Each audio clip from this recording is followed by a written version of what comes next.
Elle s'est déguisée en escorte et s'est rendue dans la chambre d'hôtel d'un haut fonctionnaire. Mais elle l'a trouvé anxieux. Pensant qu'il était simplement inexpérimenté, elle a prétexté aller aux toilettes et a récupéré le pistolet caché par son organisation. Tous deux en sont sortis indemnes. Les balles avaient été remplacées par des balles à blanc.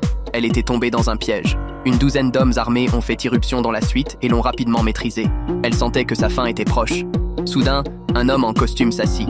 C'était un agent de la CIA. Il l'avait depuis longtemps identifiée comme espionne soviétique et la suivait depuis un certain temps. Il lui dit qu'il pouvait lui épargner la vie, mais exigea qu'elle devienne agent double pour les Américains. À sa grande surprise, Anna retrouva son sang-froid et commença à négocier les conditions. L'homme rétorqua « Votre vie est entre mes mains. De quelles conditions parlez-vous » Elle avait déjà compris que les Américains avaient davantage besoin d'elle et qu'elle détenait un plus grand pouvoir de négociation. Le temps pressait. Les agents du KGB soviétique surveillaient l'extérieur.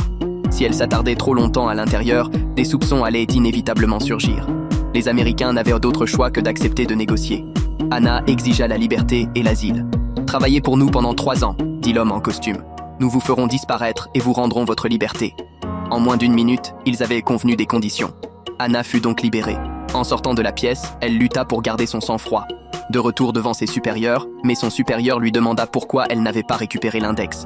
La mission exigeait qu'elle prenne le doigt de la cible afin que le KGB puisse fabriquer des empreintes digitales.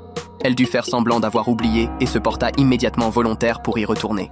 Cette fois-ci, malgré son erreur, son supérieur ne la réprimanda pas comme il le faisait d'habitude. Anna se dépêcha de repartir. I need his fucking finger.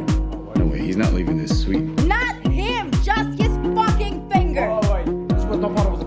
I mean, I can help you, that's okay for me, but no more. All right, I mean, put him on the table. Don't touch that! Don't.